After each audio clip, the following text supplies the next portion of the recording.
The meeting took place aboard a neutral station, orbiting a long-dead star.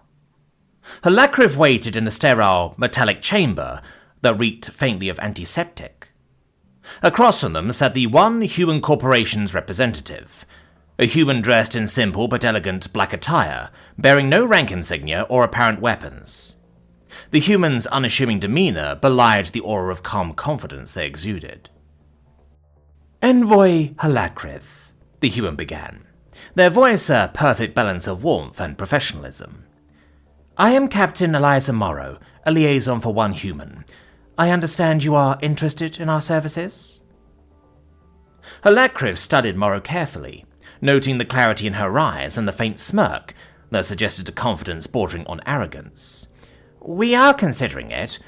The advertisement you broadcast was compelling, if difficult to believe." Morrow chuckled. "That's fair. Most clients start with skepticism. But I assure you, our results speak for themselves. Let's discuss what you need."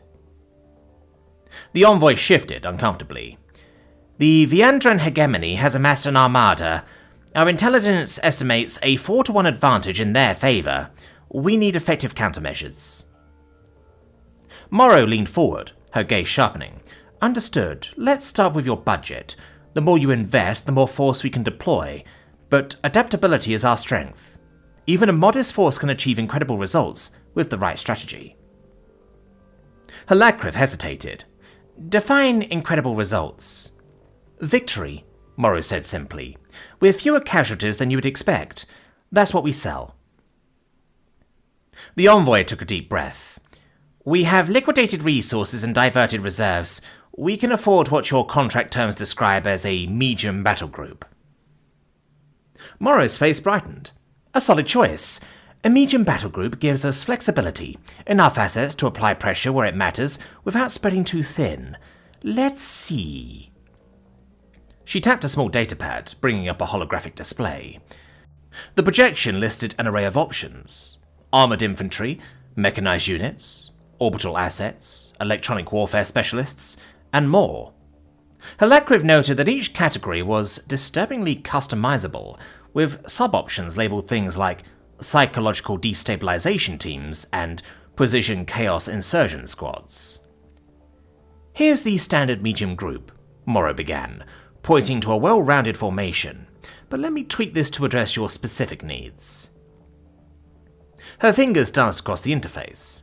The configuration shifted rapidly, shedding certain units and adding others. Orbital bombardment assets disappeared, replaced by stealth infiltrators. Heavy mechanized divisions gave way to small, high-mobility strike teams. A section labeled Civilian Impact Operations briefly flickered before being locked out. Halakriv's mandibles twitched nervously. "This is not standard." "Exactly," Morrow replied.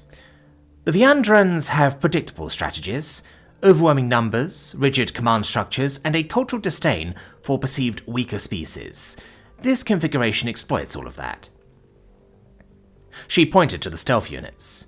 "These will disrupt their logistics, fuel lines, communication hubs, even their morale." Then to the strike teams. "These will sow chaos in their rear formations, forcing them to redirect forces." Finally, she highlighted an innocuous line item labeled Cognitive Adversary Adaptation Unit. "And these?" Halakriv asked. "Are specialists," Morris said, a glint in her eye. "They'll focus entirely on the enemy commanders, exploiting every psychological and tactical flaw to shatter their cohesion." Halakriv's second heart pounded as they stared at the new configuration. It was precise, surgical, terrifying. "This does not resemble conventional warfare." "Conventional warfare is why the Viandrans think they'll win," Morrow said. "We'll show them the cost of underestimating humans." The envoy hesitated, their claws lightly scratching the table. "And this will stay within our budget?" Morrow smiled. "Precisely.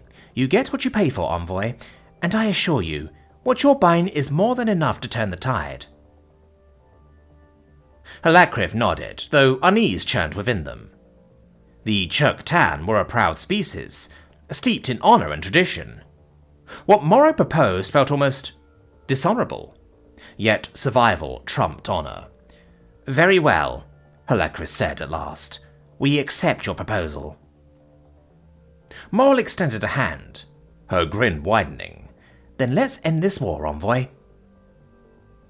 As Halakris clasped her hand, they couldn't shake the feeling that they had unleashed something far more dangerous than the Viandrans could ever imagine.